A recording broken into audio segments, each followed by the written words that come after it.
Arianna is my name, and I'm going to talk about my profession as a development worker and my research. So we've been actually on a journey today. We've been to very many countries. I would like you to come to Ethiopia with me. But first of all, a couple of words about my identity. I'm certainly a feminist mother. This is how I identify myself. I'm a feminist wife. I'm a development economist, and I'm a development professional, which means I'm a person that works exclusively in developing countries. And it's difficult to locate me geographically because we used to move from country to country every 2-3 years. But as I said, the journey I would like you to come along with me tonight is in Ethiopia. And I would like you to bear in mind which are my professional goals. I want to support vulnerable people, in particular girls and women, in overcoming their daily struggle for survival and regain their dignity. So the presentation is not about slides full of data, like economic data and stuff like that, so don't worry. It's more qualitative than that. People are aware when I introduce myself as an economist. Okay, so what does that communicate to you? A couple of words. Who would like to go for it? Rural. Rural, yes. Poverty, yes. Woman is carrying the same luggage as the animal is. Yes, yes. So I see here, I tried to condense Ethiopia in a picture. And actually, I have to say that this resonates a lot with what you said today in terms of balancing work life, in terms of rights being neglected, in terms of are women really considered as person or not? Well, in Ethiopia, they're not. I'm not considered as a person. I'm considered as a tool, a working tool. And this is not a case that we have a woman doing the same job done by a donkey. And this is said with respect for the person I am, for the woman I am, but this is how I am considered there. And there's no income in the job that she's doing, but she must do it anyway. So this is the context I work in. And this is more about that. So as you can see, if you want to purchase wonderful vegetables, this is how women work normally and way they sell it. Close to the trash bin, so clearly no hygienic condition whatsoever, which spreads diseases, which is one of the, of course, main problem in Ethiopia. Living condition, this is it. This is her shelter. There is no space but this, what you can see right now. And this is her tools. This is all her belonging. She does not have any other assets than that. And I know this lady, I can affirm, because she said that to me, that she doesn't feel very empowered right now. They are cooking for themselves, and they are also selling some food. So in case you're hungry and you pass by, you can purchase some local food from these ladies who are trying, of course, to make a living as much as they can. And of course, lack of basic condition when it comes to hygienic, okay? I was even surprised that there is a vase here, because normally there is nothing. Okay, so my work in Ethiopia, it started in 2005, so I'm trying to condense more than 13 years of work and research.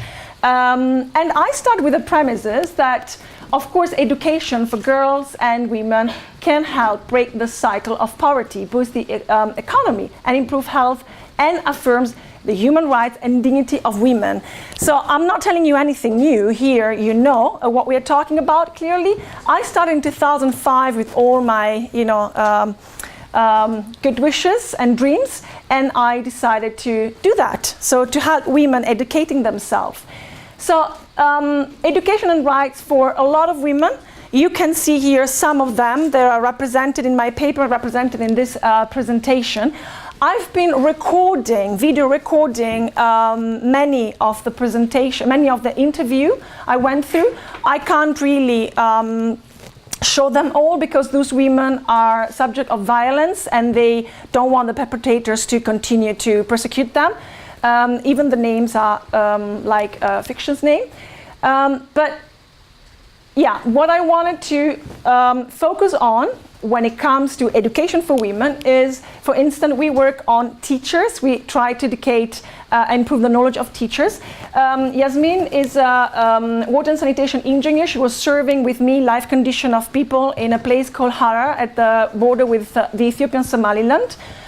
So is a group of women working together. We have here a nurse who, thanks to a project I have no stake in, worked on, the project was based on solar energy, renewable energy sources to give power basically to health center so that the nurse could store vaccination. There is no vaccination available because you have no refrigerator. And this is here Sister Angela, who is a Catholic nun, training and working with social workers.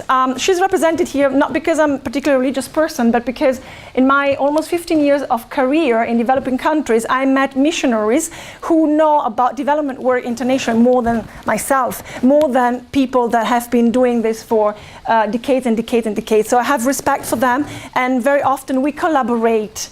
Actually, the work that I'm presenting now is an initiative of the Catholic nuns that pioneered a project in a place in Addis Ababa, the capital city of Ethiopia, in an area called the ghetto. This area is as big as a city and is a ghetto because it is inhabited by leprosy affected people. Many are migrants from Eritrea, so we have a migration issue there as well. The majority, of course, are discriminated against ethnicity, against race, against the fact that they carry the disease. If they don't carry the disease, they're discriminated against because they live in the ghetto. What happened is those people cannot leave the ghetto. So they have to hide their identity to leave the ghetto, go to school, make a living. The majority of the people and the family that live there are beggars because the society allow them only to beg.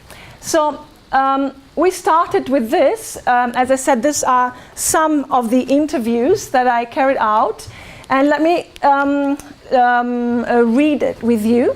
So Rahma was born in Eritrea, in the countryside, and she said, I'm not educated, I lost my husband, I lost my house, I lost my dignity.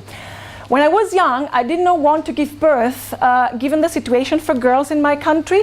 I didn't want my kids to grow up in the same situation I grew up in. Yes. So we have Mercy, who is 22, and she said, I've been raised by a single mother, mentally ill, and my father was the rapist of my mother. So now she graduates, and she's working in marketing in the bank. And she said, the only thing I want to do is to help other girls to do the same, to empower themselves. Then she's 23, she said, I was a beggar, this is the only thing I could do. And if I see myself today, I see an empowered woman. She actually finds her own sense of empowerment. And she wants to educate herself even more and improve her learning to help her society. Samira, she was working as a maid when she was 12, and she was trying to leave the country. She was almost recruited by smugglers, human traffickers, and now she graduated, and what she wants to do is the same for other girls and women in her country. Many of these girls I met when they were children, so we've been helping them and helping their families with very different programs for more than a decade. And this is Salua. She said, we used to live on less than €1 per day. When I was starving, my strength and my motivation came from the fact that I knew good time will come. And I want to be a mother, I want to be a professional and have other girls educating themselves and feeling free and freeing themselves. When I reached that point, I thought as a development professional, my work is done. I reach what we call sustainability, so they can sustain themselves. So I can go home. But then research comes in, and I start wondering, how can I improve my practice? Is that really the end of the story? So I'm using, for my research, a methodology which is called living educational theory that allow me to research my practice. My practice informs my theory and vice versa. So I went back to all these wonderful ladies, and given the fact that I didn't think that in order to improve my practice, I had to strengthen my career and my academic achievement. I start asking them, what have we done together? Can you please give me a clue? What have we done for decades together, you and me? What is empowerment in our common language? So I decided to, really went through a reflective self, and I decided to understand myself better as a woman, as a professional, exposing my vulnerability, understanding that some of my fears were similar to the fears those women have or used to have, and improve what I did in order to transcend what I call the shortfalls of development intervention. I don't want to be seen as the white neocolonialist that imposes her thinking and her way of resolving problems. So again, I asked them, let's do it together. So a living theory researcher, I'm researching my own practice as a development profession, and I generate and share educational knowledge. I'm learning from them on a daily basis, and I hope I can share some of my experience with them and with you tonight. Living theory, I love it so much because it's based on shared values that carry hope for the flourishing of humanity, as White had said, and for a fairer world. I really believe in that. So I want to carry in my daily activities, in my daily life, all these values. But I can't do it if I don't expose myself fully, completely, if I don't open myself to the vulnerability of those women and share them with them my vulnerability as well, and understand our humanity, what makes us women, what makes us human together. So I use a word which I took from actually a biologist, which is called generativity. So I want to generate something new, something that transcends my work. I want actually to prepare another garden for spring. I want to plant a seed. And I think that development in practice does not need only sustainability, it needs also generativity. Why?